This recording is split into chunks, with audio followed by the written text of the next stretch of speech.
Hello जी aspirants, कैसे हैं आप लोग।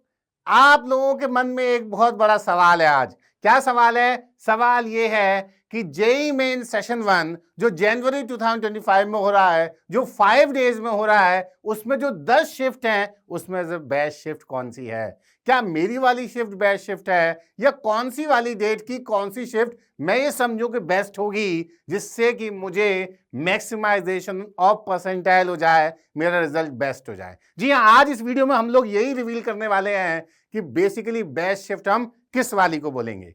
तो जैसे कि आपको पता है 10 जनवरी को एक पब्लिक नोटिस आया था। एनटीए ने आप सबको बता रखा है कि जो पेपर बी और बीटेक वालों के लिए होना है, एक ही पेपर होना है, वो होना है 22, 23, 24, 28 और 29 जनवरी को। हाँ, 5 डिफरेंट डेज में पेपर होना है, 2 डिफरेंट शिफ्ट पेपर होना है, 9 AM to 12 noon, 3 PM to 6 PM।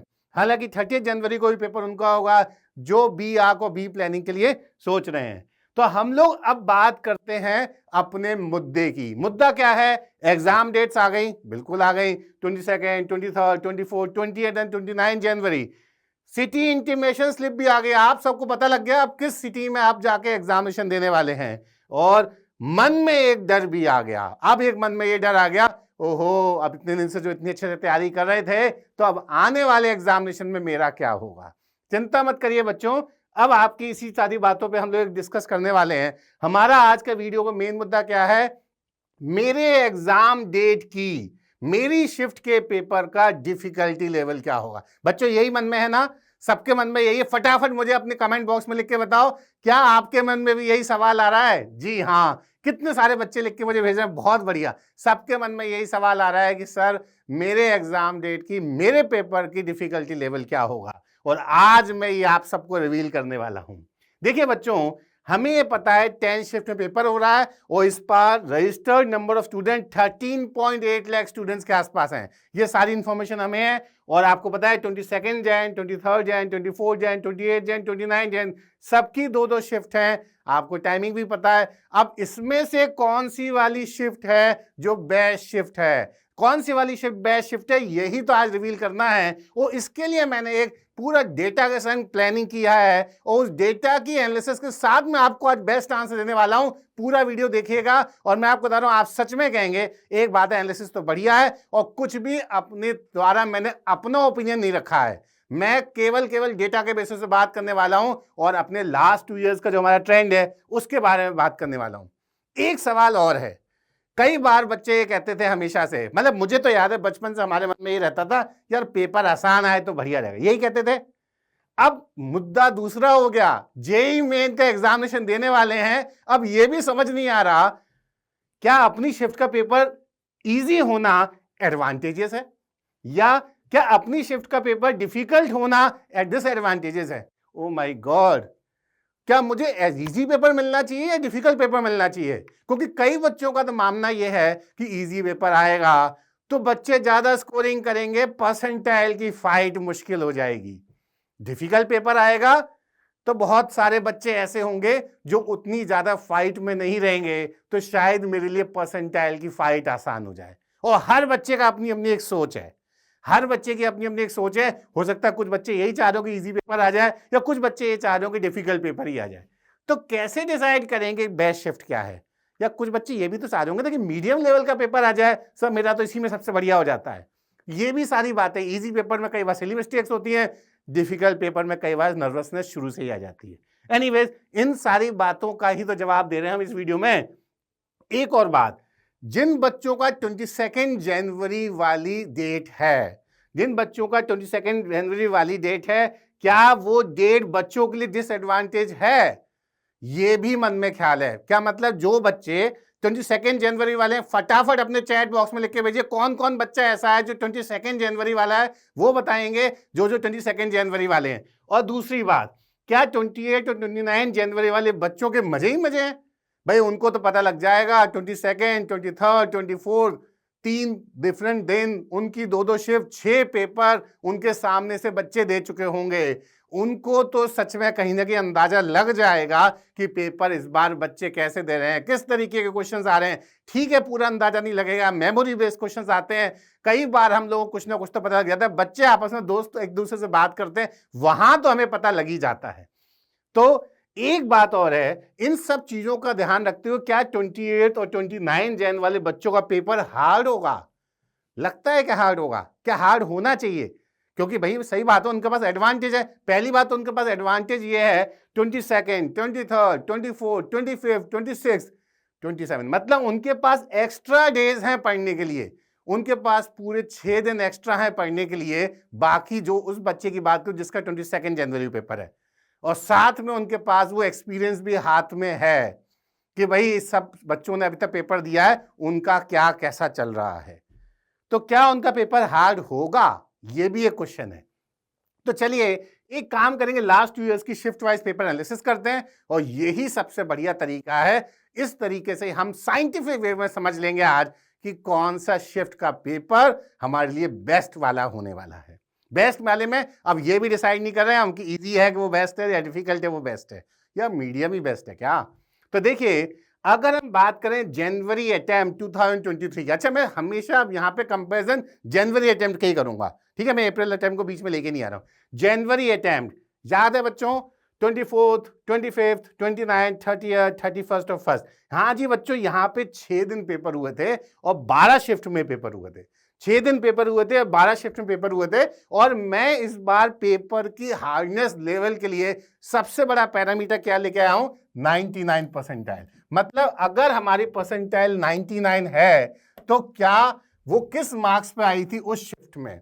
अगर मेरी इस शिफ्ट में suppose S1 shift 1 24 Jain 99 percentile के लिए बच्चों को वहां 166 मार्क्स लेके आने थे, या किसी और टाइम पे देखूं तो मैं कह सकता हूं, देखो 1 फेब लास्ट वाला डे की 2 शिफ्ट में हमने देखा बच्चों को 192 और 189 मार्क्स लाने हुए थे अगर उनको 99 परसेंटाइल लानी थी। या फिर आप देखिए यहां पर 155 मार्क्स पे 99 परसेंटाइल आ रही थी। देख रहे हैं आप गैप, अगर मैं देखूं तो इन दोनों का गैप देख सकता हूं, कितना बढ़िया गैप है। तो अब यहां पर 99 परसेंटाइल के बेसिस पे मैंने डिसाइड किया कि जो पेपर 155 मार्क्स पे ही 99 परसेंटाइल दे रहा था तो उसको मैंने बोल दिया भाई डिफिकल्ट पेपर है। ठीक है, हालांकि इस बात में भी थोड़ा सा डिबेट हो सकती है, क्या पता सर उस समय बच्चे जो हों वो उतनी ज्यादा प्रिपेयर्ड वाले बच्चे ना हों, पर हमें कहीं ना कहीं तो एज्यूम करके चलना पड़ेगा कि ज्यादातर सारे बच्चे इक्वली प्रिपेयर्ड होते हैं। दूसरी बात, अगर मैं इजी लेवल की बात करूं तो 189 मार्क्स, 192, यहां भी 189, तो ये तीनों जो हमारे को चीजें दी हुई हैं, ये डेटा ये कहता है यार यहां पे तो बच्चों ने 99 परसेंटाइल लाने के लिए ज्यादा मार्क्स लिए थे। तो ये हमारे डेटा 99 परसेंटाइल वाला अच्छे से चिल्ला चिल्ला के बता रहा है कि ये 3 जो शिफ्ट थी वो इजी पेपर की थी और ये डिफिकल्ट पेपर की। बाकी सारा मैं देखूं, देखिए अब 166, 163, 168, 168, 164, 168, 175, 175, तो मतलब 163 से लेकर 175 के बीच में सारे के सारे शिफ्ट्स के पेपर ऐसे आए थे जिन्होंने डायरेक्टली उसी रेंज के मार्क्स पे 99 परसेंटाइल दिया, और ये almost intermediate between the 2 level है, तो इन सबको मैंने बोला मीडियम लेवल। तो आपने देखा 12 में से अगर इन 4 शिफ्ट को हटा दूं तो 8 शिफ्ट मीडियम लेवल की आई थी। मेरा भी मानना यह है कि 2025 के जनवरी सेशन की अगर मैं 10 शिफ्ट की बात करूं तो 12 में से 8 यहां आई थी अगर मीडियम लेवल, तो क्या ऐसा नहीं हो सकता 10 में से 7 शिफ्ट तो वहां पे आ जाएंगी मीडियम लेवल की? मेरा ऐसा मानना है आनी चाहिए। दूसरी बात, और आगे करते हैं। अब देखिए कट ऑफ की भी बारी आई थी, तो हमने क्या क्या देखा था, यहाँ पे 99 परसेंटाइल का ये और कट ऑफ का ये सब हमने देखा था लास्ट टाइम, जो हमारा जनवरी 2023 की बात थी। अगर मैं इसको बात ले जाऊं जनवरी अटेम्प्ट 2024 के बारे में, जनवरी अटेम्प्ट 2024 के बारे में ले जाऊं तो यहां पे पेपर की डेट्स थी 27, 29, 30, 31 जैन एंड 1 फरवरी, और यहां पे 5 डेज पेपर हुए थे, यानी 10 शिफ्ट पेपर हुए थे, जो कि इस बार भी है। इस बार भी 5 डेज में पेपर है और 10 शिफ्ट में पेपर है।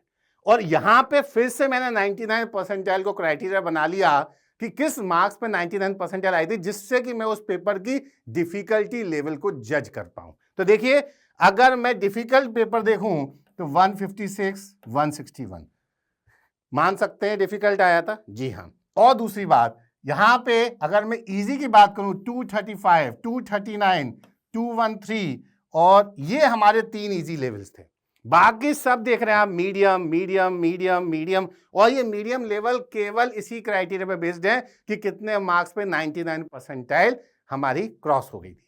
तो इस तरीके से हमें समझ में आ गया कि इन 10 पेपर की अगर हम बात करें, इन 10 पेपर की बात करें तो 5 पेपर हमारे मीडियम लेवल तो थे ही, यानी कि इस बार भी 5 सेशन तो हमारे मीडियम लेवल के आएंगे ही आएंगे, इतना तो है। चलिए 23 वाला भी मौका समझ लिया, 24 मार्क वाला भी मौका समझ लिया। 23 के हिसाब से 10 में से 7 शिफ्ट इजी होनी चाहिए थी। 24 के हिसाब से 5 शिफ्ट हमारी, सॉरी अगर हम कहें तो 23 के हिसाब से 10 शिफ्ट में से हमारी 7 शिफ्ट मीडियम लेवल का पेपर लेके आने वाली थी। और 24 वाला एक्सपीरियंस हमें कहता है, 2024 वाला एक्सपीरियंस कहता है कि 10 में से 5 पेपर मीडियम लेवल के होने चाहिए। तो मैं इतना इससे निष्कर्ष निकाल सकता हूं कि इस बार आने वाली 10 शिफ्ट में 6 पेपर मीडियम लेवल के तो आएंगे। और इजी और डिफिकल्ट पेपर की बात करें तो उसमें भी मुझे लगता है ज्यादा से ज्यादा 2 शिफ्ट हमारी इजी वाली आएंगी और 2 शिफ्ट हमारी डिफिकल्ट वाली आएंगी। तो हम लोग जितना ज्यादा सोच रहे हैं कि इजी पेपर आएगा तो क्या हो जाएगा, डिफिकल्ट पेपर आएगा तो क्या हो जाएगा, आप देखिए एनटीए ने तो कितना अच्छे से अपनी इन सब चीजों को बैलेंस आउट करके रखा हुआ है कि ज्यादातर सारी शिफ्ट के 99 परसेंटाइल के मार्क्स ऑलमोस्ट वहीं आसपास थे। देखिए आप, इस बार हमने 50% वाले चीजों में से देखा, वहां हमने 12 में से 8 यानी 66.67% वाली शिफ्ट में मीडियम लेवल का पेपर देखा। तो मैं तो बहुत ज्यादा श्योर हूं इस बात पे कि आपकी शिफ्ट में जो पेपर आएगा वो बैलेंस्ड ही आएगा। आपकी शिफ्ट में जो पेपर आएगा वो बैलेंस्ड ही आएगा। अच्छा, एक और मुद्दा उठा था, क्योंकि इस बार क्या हुआ था, 235 मार्क्स देख रहे हैं आप और 156 मार्क्स, डिफरेंस देखिए, बहुत ज्यादा ह्यू एंड क्राई मचा था। ये बोला गया था कहीं ऐसा तो नहीं ज्यादा बच्चे हमारी इस शिफ्ट में बैठे हों। ऐसा भी तो हो सकता था भाई, कम बच्चे इस शिफ्ट में बैठे, ज्यादा बच्चे किसी शिफ्ट में बैठे, ऐसा भी हो सकता था भाई कम बच्चे शिफ्ट में बैठे इसलिए कम मार्क्स पे ही परसेंटाइल बढ़िया आ गई, या ज्यादा बच्चे यहां बैठे तो ज्यादा कंपीटिंग भी हो गया सब कुछ मामला, तो ऐसा हो गया। हालांकि किसी का कहना यह भी है कि शुरू वाले बच्चे जनरली ज्यादा विजिलेंट बच्चे होते हैं, जो ज्यादा कहीं तैयार ज्यादा होते हैं, वो जल्दी शायद पेपर भर देते हैं, उनको शायद पहले शिफ्ट मिल जाती होगी। पर ये सारी कहानियां केवल हवा की बात है। कोई ये डिसाइड नहीं कर सकता कि कौन से अच्छे बच्चे, ज्यादा प्रिपेयर्ड बच्चे किस शिफ्ट में आए हैं। और जहां तक मुझे पता है एनटीए हर एक का रैंडम डिस्ट्रीब्यूशन करता है। तो जब वो ये मुद्दा उठा कि भैया ऐसे कैसे हो गया, एग्जैक्ट मार्क्स बताओ, कैलकुलेशन मेथड बताओ, एस्पायरेंट्स ने रिक्वेस्ट किया एनटीए को जेईई में 2024 में कि हमारे को कुछ ना कुछ रिजल्ट में डिस्क्रिपेंसीज लग रही हैं। मुद्दा इतनी आसानी से खत्म नहीं हुआ था। ऑल इंडिया स्टूडेंट्स यूनियन ने भी बोला unacceptable discrepancies in JEE Main results. देख रहे हैं आप, candidates with lower marks getting higher percentile due to NTA's unequal distribution of candidates across shift, this variation is huge and unfair. तो आप देख सकते हैं ये बहुत बड़ा मुद्दा बना। पर इस मुद्दे का क्या हुआ, कुछ नहीं हुआ, हवा की तरह से ये मुद्दा निकल गया। हुआ ये, जब इस मुद्दे का जवाब दिया एनटीए ने, तो एनटीए ने साफ बोला। एनटीए ने क्या बोला, देखिए भाई मेरी 10 शिफ्ट्स में, उसने डेटा के साथ बोला, हर शिफ्ट में 1.4 लाख स्टूडेंट्स थे। तो अगर हम ये कह रहे थे, या फिर लोगों का जो कहना था कि एनटीए थोड़ा सा अनफेयर हो गया, एनटीए ने अच्छे से प्लानिंग नहीं की, नहीं, एनटीए ने फटाफट जवाब दिया।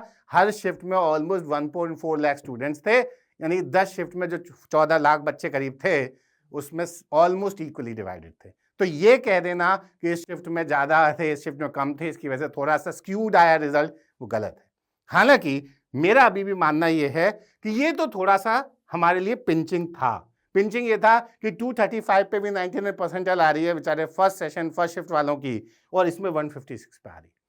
तो मुझे तो ये भी लगता है कि एनटीए ने कुछ ना कुछ तो लर्निंग ले ली होगी, एनटीए ने इस चीज में लर्निंग ले ली होगी। और मेरा पूरा मानना है अब ज्यादातर शिफ्ट मीडियम लेवल की आने वाली है। आप 22 जनवरी वाले हो तो भी आने वाली है, फर्स्ट शिफ्ट हो चाहे सेकंड शिफ्ट हो, या फिर आप 29 जनवरी वाले हो तो भी मुझे लगता है मीडियम लेवल का ही पेपर आने वाला है। एनटीए इस बार बहुत सारी चीजों से लर्निंग ले चुका है। आपको पता है एनटीए का ये वाला इशू हुआ, एनटीए का नीट वाला भी इशू हुआ था, अभी पेपर लीक वगैरह के मुद्दे आए थे, सब कुछ था। तो कहीं ना कहीं मेरा मानना यह है कि एनटीए इन सब चीजों से बाहर आ चुका है और आपका जो शिफ्ट है, आपका जो पेपर है, उसमें ज्यादातर मैं या मीडियम लेवल लिख लूं, वो सबसे सही तरीका है। तो मेरी तरफ से आप लोगों को सबसे सिंपल सी बात यह है कि आप इन सब चीजों के बारे में अभी बहुत ज्यादा टेंशन मत लीजिए, बल्कि मैं ये कहूंगा aspirants in first shift has more stress and anxiety, but all the students of that shift have the same feeling. तो बात तो सेम हो गई। अगर पहली शिफ्ट वालों के पास ज्यादा एंजाइटी है तो सभी के संग हो गया, फिर तो कोई बात ही नहीं है कि भाई इसके पास इसकी एंजाइटी ज्यादा है फर्स्ट शिफ्ट में, दूसरे की नहीं है, तो सभी की है। तो उसी पेपर में सबको ज्यादा एंजाइटी के संग, ज्यादा नर्वसनेस के साथ अगर पेपर देना है तो सब फिर बराबर सेम प्लेटफॉर्म पे आ गए। दूसरी बात, difficulty level of the paper will be almost similar across all shifts. ये मैं आपको बता रहा हूं, ये बहुत सही बात है। डिफिकल्टी लेवल मेरा मानना है ऑलमोस्ट सिमिलर होना चाहिए, but marks and percentile will very based on the performance of the students in a particular shift. थोड़ा बहुत तो देखिए सब्जेक्टिविटी आएगी, किस तरीके से कितनी प्लान्ड, कितने प्रिपेयर्ड बच्चे किसी शिफ्ट में बैठे हैं, उससे फर्क पड़ेगा ही पड़ेगा। और ये भी आप जानते हैं किसी किसी शिफ्ट में परफेक्ट स्कोर 300 आउट ऑफ 300 आ जाता है, किसी शिफ्ट में नहीं भी आता। तो उन बच्चों की मैं तो प्रिपरेशन पे ज्यादा इस चीज को फोकस करता हूं। और एक और बात, the actual competition is between the students in your shift, so no need to compare yourself with the students of other shift। तो आपका कंपटीशन केवल आपकी शिफ्ट वाले बच्चों के साथ ही है। जो भी आपकी शिफ्ट है, जो भी आपकी डेट है, बस आपका उन्हीं से कंपटीशन है, उनको सेम पेपर मिल रहा है, ध्यान रखिएगा। और एक और बात, NTA has normalisation process to treat all the candidates fairly irrespective of the date they have taken the test. तो बेसिकली वो नॉर्मलाइजेशन प्रोसेस के संग आपके संग जाएंगे, और आपको सबको पता है नॉर्मलाइजेशन प्रोसेस बिल्कुल साइंटिफिक मेथड है, वो किसी भी बच्चे को एक दूसरे से कभी भी बाइस नहीं कर सकते। तो बिल्कुल चिंता नहीं करनी है। मैं तो बहुत आराम से कह सकता हूं आपकी शिफ्ट, आपकी जो डेट है उसमें जो आपकी शिफ्ट है वो पेपर ऑलमोस्ट मीडियम लेवल का आएगा, और ज्यादातर सारे पेपर्स सिमिलर लेवल के आएंगे। बाकी मेरी तरफ से तो बेस्ट विशेष आपके जनवरी का सेशन का जेईई मेन एग्जामिनेशन के लिए। और मैं आपको बता दूं, एलन ने आपको बहुत सारी चीजें दी हैं अपने इस एलन जेईई यूट्यूब चैनल पे, आप स्क्रॉल कर लीजिए, आपको कितनी ज्यादा लर्निंग इस पे होने वाली है। ऐसी वीडियो के लिए आप हमारे चैनल को फॉलो करते रहिए। Till then take care, bye bye.